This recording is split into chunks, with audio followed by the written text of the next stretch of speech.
if you take a shirt and you put it into a landfill without having an additive in it, I mean, it's realistic that that's going to be in there centuries later, because in a landfill, you've got this anaerobic environment. There's just not a lot of activity going on to break down materials. And then you add the molecular makeup of a synthetic fiber and it just almost just is sitting there. You can't even really test to see when it breaks down. It's taking such a long time to do that. I'm Meg Carney, an outdoor and environmental journalist, and this is the Outdoor Minimalist podcast. Thank you for joining us so that together we can create a better outdoor space as we recreate. Sustainability in the outdoor industry has come a long way, but the challenges of waste, microplastic pollution, and textile biodegradability remain an issue that many brands struggle to address. That's where 37.5 technology might come into play. They're known for creating high-performance fabrics that enhance comfort and moisture management. 37.5 has also been pushing the boundaries of textile innovation, and one of their latest advancements, the Enhanced Biodegradation Additive technology, is designed to accelerate the breakdown of synthetic fibers, helping to combat waste and reduce environmental impact. In episode 172 of the Outdoor Minimalist podcast, I sat down with Blair Kanis from 37.5 Technology to discuss their journey in sustainability, the development of their biodegradation technology, and the challenges of integrating this innovation into the broader textile industry. Blair Kanis is the president and general counsel at Coconut Labs, the creator of 37.5 Technology, a global leader in sustainable thermoregulation material science. She joined Coconut Labs in 2020 as the general counsel and director of sustainability, after a decade as an attorney specializing in intellectual property and corporate social responsibility compliance. She has been active in the sustainability field since 2012, and Blair has also taught business and human rights at the University of Denver Law School. Really quick, before we get to the interview, I just want to say thank you to all the listeners who have recently subscribed and to all of you who have been here since the beginning. We quite literally could not and would not make a show without all of you. If you've been enjoying our episodes and other content, one of the best ways to support our work is by leaving us a review on Apple Podcasts. If you've already done that, thank you so much. And the next best thing you can do if you would like to continue to support our work is to share your favorite podcast episode with your network, your friends, or your family. And next week, we are doing a deep dive into the public lands matters that have been happening under the Trump administration. I know many of you are worried about this, so be sure that you're subscribed to our weekly newsletter at theoutdoorminimalist.com for continued updates and other resources, as we plan to cover this matter over the next 4 years and as things develop. And with that, here's today's interview. So thank you for joining me on the Outdoor Minimalist podcast today, Blair. I am intrigued about this topic. It's one that I only recently learned about, so I think it will be interesting to the listeners. But before we get deep into today's topic, I do want to start a little bit about your background. So sustainability has been a pretty big focus in your career, which is why you're here on this show. And so what inspired you to get involved in sustainability in your work, in your life, and what drew you to work with the company you are with now? Thanks, Meg. I think I've always been interested in looking at systemic imbalances and looking at not just what might provide short-term gain, but also long-term benefit. Actually, before I kind of waded into the world of sustainability, I was doing more business and human rights work. So I'm a lawyer by background, and I've got really interested in just how corporations handled human rights impacts with the corporate projects they were doing, especially in places in the world where there wasn't really strong rule of law. And that work kind of evolved into just thinking about how corporations look at their impacts generally. From a sustainability perspective, when you're looking at impacts not just on humans, but also on the environment as well. And so Coconut Labs, the creator of 37.5 Technology, was actually a client of mine when I was still a lawyer working at a law firm in Denver. And in 2019, my partner and I decided we want to take a year off, and we did a year-long climbing trip. And we went all over the world climbing and trekking. And about halfway through that year, Kokona gave me the shirt that had 37.5 technology in it and said, oh, try it out on your travels and see what you think. And I swear the rest of my synthetic shirts just kind of sat at the back of my backpack after that. I did like the Annapurna circuit for 3 weeks. I think I had to wash the shirt half as much as my partner had to wash his, and it just worked great in all conditions. So just by wearing the technology, I came back a convert, and I was working at the company 4 months later when there was a position available. So it's been fun to come and join a small innovative company that's really trying to combine performance and sustainability in the materials that they offer. Yeah, and we'll overview this a little bit in the intro about what 37.5 Technologies is, but I think it's probably a name that listeners might not be familiar with since it's more so like a supplier for a lot of brands. And so what is it known for? And I mean, you talked about the technology within the shirt and textiles itself. So how do those fabrics work to be more efficient? Yeah, so 37.5 is a technology that really is delivering thermoregulation benefits. So it uses natural active minerals that are actually embedded into the yarn itself. It can also go into insulations and waterproof breathable laminates. Even now we're able to put it into foam products. And so these active minerals, if you think of it like a volcanic mineral, is just really ultra porous, and it's going to increase the surface area of that yarn or that material. And it's going to be able to move the moisture kind of out of that area trapped between your body and your clothing, even before you break a sweat. So as that humidity is starting to build up, the fabric's actually working to move that moisture out of your clothing system. In contrast, wicking does more of like a dispersal of moisture, so it can move it around the fabric, but it doesn't actively remove it from the material itself, from your clothing system. And that's important because humidity is an amplifier. So it makes hot feel hot and cold feel colder. So you can know the difference. If 90 degrees in Florida is going to feel really different than 90 degrees in Arizona. And so if you can move that trapped humidity out of your clothing, it's going to help you balance and regulate your temperature better, which is really important when you're outside doing outdoor active pursuits. Yeah, that's really interesting, like the difference between moisture wicking and then this technology. And how does that relate to the Enhanced Biodegradation Additive? So that's a mouthful. I was afraid I was going to say it wrong. But like when did you guys introduce that? And what is the difference between the volcanic sort of material and this one? Yeah. So we launched Enhanced Biodegradation as part of our yarns in 2020. And maybe if we could just step back and I'll talk a little bit about what an additive is. So when you make a synthetic yarn like a polyester or a nylon, they're created using a highly technical extrusion process. So not having that technical engineering background myself, I like to think of it like you're baking a cake.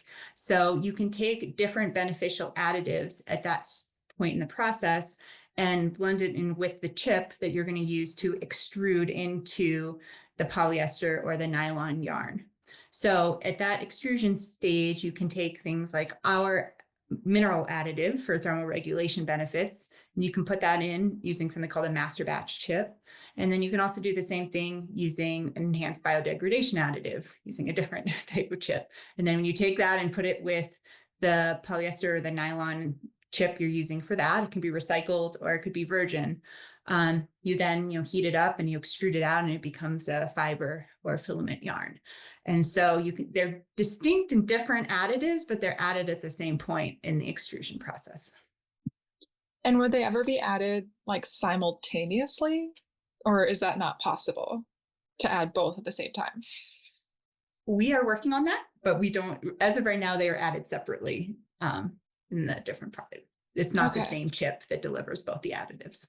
That makes sense. And are they only ever added to synthetic materials because those are the materials that like need that performance more than something like maybe a wool, or does it work for any textile fiber? Yeah, really the benefit of the enhanced biodegradation is for synthetic materials. So A cotton or a wool is made up of naturally of cellulosic fibers that are going to break down faster than a synthetic fiber will.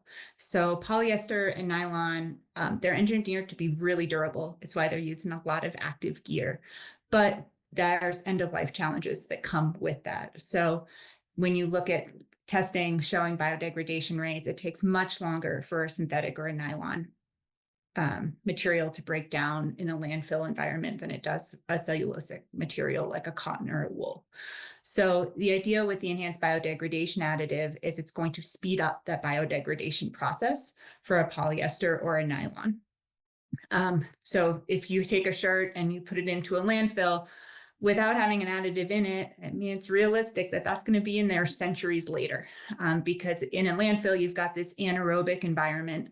There's just not a lot of activity going on to break down materials. And then you add the molecular makeup of a synthetic fiber and it just almost just is sitting there.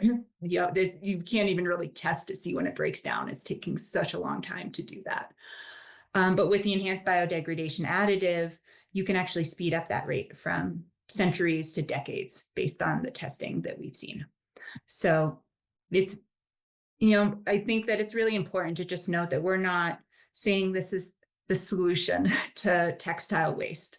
Obviously, we'd love to see a world where textiles could be fully recycled and can come back into production and that you don't have to send a product to a landfill.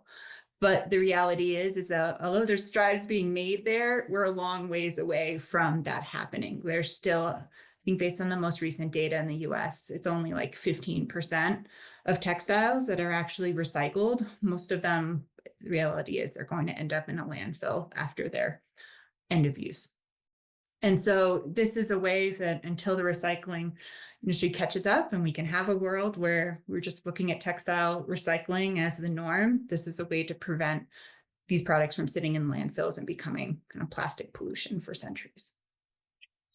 Yeah, and I'm just kind of curious with that type of degradation additive, does it impact the durability of the fabric, like in use and longevity with the like actual consumer? Or how does it, I mean, because I can't like decide like, oh, I'm in the landfill now and I'm going to start to degrade. Like, how does that process work in the long term? So actually it can decide. Decide's not the right word, but That's so cool. the way we like to say is it's not going to just start breaking down in your closet. It's only a process that's going to be enhanced once it goes into the landfill. So the way that biodegradation works is it's a natural process where you have microorganisms in the soil that are converting an organic material into naturally occurring materials, so such as carbon dioxide and methane and biomass, until it can't be broken down any further.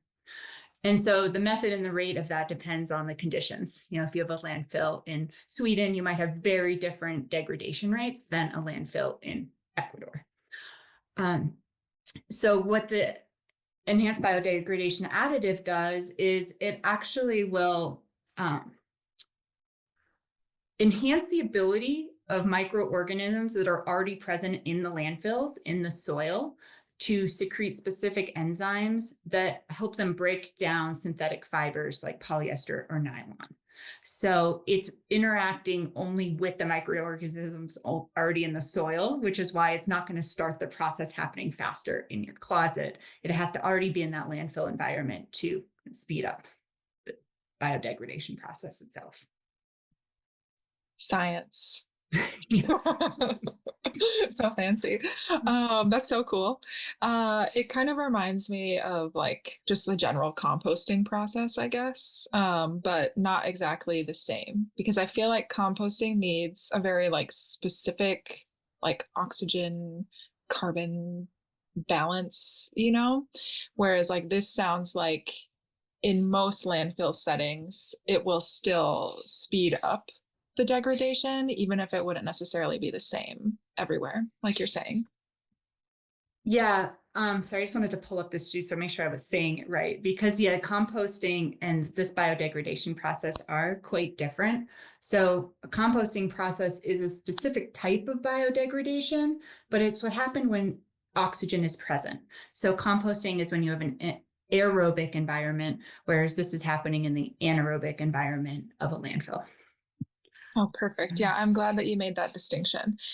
And you already kind of went over some of like the timelines and the significance of this in terms of textile waste. And like you said, it's not necessarily like a silver bullet. It's not going to solve the problem or anything like that. But have you seen like a pretty good response from the wider textile industry in regards to this technology? Or have you faced any challenges in like communicating how it works or the benefits? Basically, what are some of the hurdles that you faced and what's the response been? You hit the nail on the head. Communication is I think the biggest challenge around this. And it's twofold. The first is it's kind of complicated to describe in itself. I think it's a much easier for consumers to understand recycled. And so a lot of brands are attracted to that as part of what their sustainability story is. It's much more difficult to get into enhanced biodegradation and what that means while still being scientifically accurate, which is super important, not overselling and greenwashing, but trying to explain what's actually happening when this additive is present in the yarn. So I think that's something that we're struggling with, and we're constantly educating our brand partners on this. And then, it's up to them. And a lot of them decide, this is just too much for our consumers. We're not sure how to tell that story. I think that the other part of it is that there's a lot of well-meaning regulations at the state and federal level in the US around what you can talk about when it comes to biodegradable. And a lot of these were put in place because of greenwashing concerns to not have something be sold as biodegradable. And then people just like, oh, I can just throw that out. Then it doesn't matter. There's no impact. And so at both the state level and the federal level, it's a pretty complex regulatory environment to understand what you can and can't say, especially coming from the state of California. So I think if you already have brands who are maybe not sure how to tell it, and then they hear there's another legal layer on top of it, I think that's a challenge to it as well. So, what it kind of has led us to do is, we really believe in this because our technology is delivered for the most part in synthetic fibers and yarns, is that we will add this additive without an additional cost to our brand partners, so that, whether they want to tell the story or not is up to them. But they'll know that this is a sustainability benefit that they get as part of buying 37.5 yarns. But yeah, I do think that that's a challenge. It's just, and I think what keeps it from being embraced as much by the public is just how we communicate and talk about it. And also maybe not feeling like, oh, because it's in here and we're talking about it, that means that we support landfilling products, because I don't think anyone wants to get behind that story either. So it's a pretty nuanced topic, which makes it complicated. Yeah, I mean, when I was talking to Tim about this topic, I was deeply confused. And then I learned a little bit more about it and I was like, okay, this makes sense now. But at first I was like, I don't really understand what's happening here. And so I could see how like trying to pitch this to like a brand partner could be difficult. And would you actually use the word biodegradable with this sort of technology and a garment, or would you omit that word completely? It is a great question. So yes, technically you can use the word biodegradable with an asterisk, and according to federal guideline, then a footnote that talks about the testing you've done and the actual degradation rate that occurred. Then add that if you're going to use biodegradable in the state of California, you also have to add a notice to your packaging talking about that it doesn't biodegrade completely in landfills. So that's why I know enhanced biodegradation is a mouthful, but biodegradable is just also kind of a term that you have to use carefully in this space. Yeah, absolutely. And I mean, as complicated as it seems and it sounds, I feel like there is a lot of positivity around this concept and technology. And so, are there applications outside of textiles or even to drive more change in the textile industry to hopefully reduce microplastic pollution? Yeah, I hope so. It's a little bit outside of our wheelhouse, but we the additive we use comes from a company, it's a US-based company called Biosphere Plastic. And we chose their additive because of, we saw really good results from the testing done with their additive. And, they aren't just selling it to the textile space. A lot of the work that a lot of their customers, for example, are in the single-use plastic space. So that's a huge area for this. So if you're getting a plastic fork or spoon and it has this additive in it, it's also going to mean that's not going to last forever when it reaches a landfill, for centuries at least.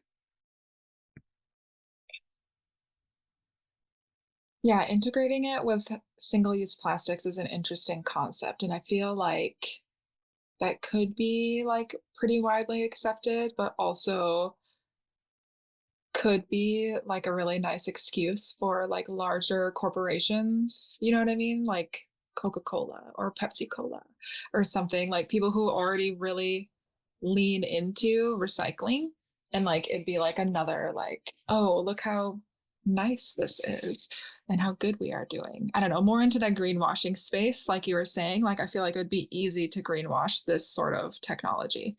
So hopefully that's not what happens, but I guess we will see. Yeah, and And I think just also important that it's not seen as a replacement for recycling, I think, to what you just said. And I think that's really is a concern for, I think of sometimes is that, that is the end goal, is to have a truly circular product life. And, the landfill situation in the US is not, there's a lot of challenges and issues with it. And the idea that now there's this additive that means we can just landfill and not worry about it, I don't think is the right message. And hopefully not something that is kind of being a takeaway from this. This is more of a stopgap because the reality is the landfills aren't going away, at least in the textile world, anytime soon.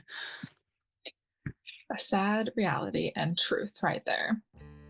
Adventuring plans on your calendar? Remember to grab your Lava Linens travel towel on your way out the door. Founded by a mother-daughter team, Lava Linens crafts durable, luxurious travel towels as a more sustainable and better performing alternative to microfiber and cotton towels. Powered by flax, hemp, and tencel, they're designed to be by your side for years to come. Use the code Outdoor Minimalist for 15% off your next order. If we're looking to the future then, and the future of 37.5 technology and Kokona Labs, did I say that right? Kokona? I guess, what are some lessons or takeaways that the broader textile industry could take from your guys' experience blending performance with sustainability? Yeah, I think that what we just see over and over again in the industry is that consumers don't want to compromise on one or the other of those, especially in the outdoor space. We have really high performing synthetic fabrics built to us now. And I think it's important to find ways to deliver them in a sustainable way, whether it's talking about the beginning of life and using recycled and upcycled materials through long, durable use lives to end of life and addressing challenges like what happens when these end up in a landfill, or take back programs and how can we, bring them back into the product cycle.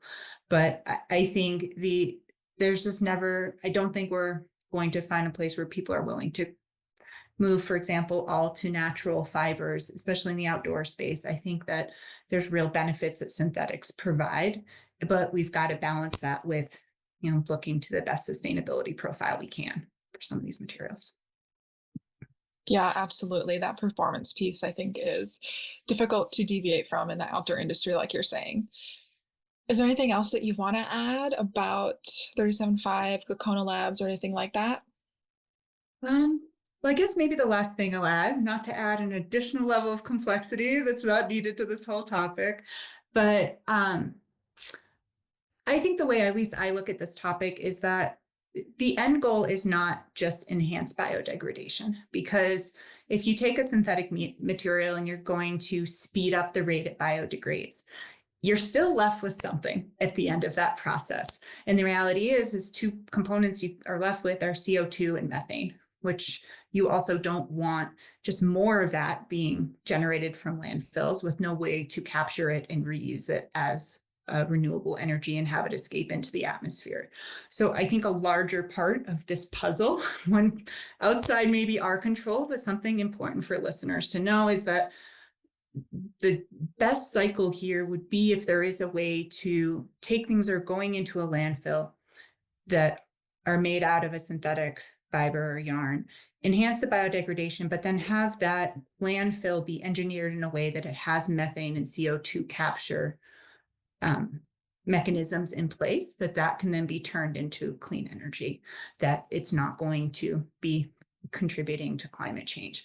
So just biodegradation in itself is not the end goal. It's creating a cycle and looking at landfills a different way than I think perhaps we are now, and continuing that trend of thinking about what happens to our goods at end of life, and making sure that we understand and are supporting policies that are making landfills as modern and efficient as possible. Yeah, like you're saying, it's not necessarily the end. It's kind of like a piece of the puzzle. So Yeah. that's interesting. I'm glad that you included that. And for listeners who might be interested in learning more about these technologies and your overall mission, how can they learn about Kokona Labs and 37.5? The best place they can send you to is our website, so 37.5.com. We have a sustainability page there where we do a deeper dive into all of this. We also have our testing on there to talk about the lab testing that we do. Also refer you to the website for our partner Biosphere Plastic to learn a little bit more about them if you're interested. Perfect. Well, thank you so much for breaking down that complex topic and sharing these cool new innovations with the listeners. Yeah, thanks so much. This was fun. Thanks for listening. And if you like what you hear, let me know. Leave a review and be sure to subscribe so you never miss an episode. You can find us on Instagram at outdoor.minimalist.book, on YouTube, or subscribe to our weekly newsletter at theoutdoorminimalist.com. For even more updates, other educational resources, and to help build an outdoor community with the shared goal to create a better outdoor space as we recreate.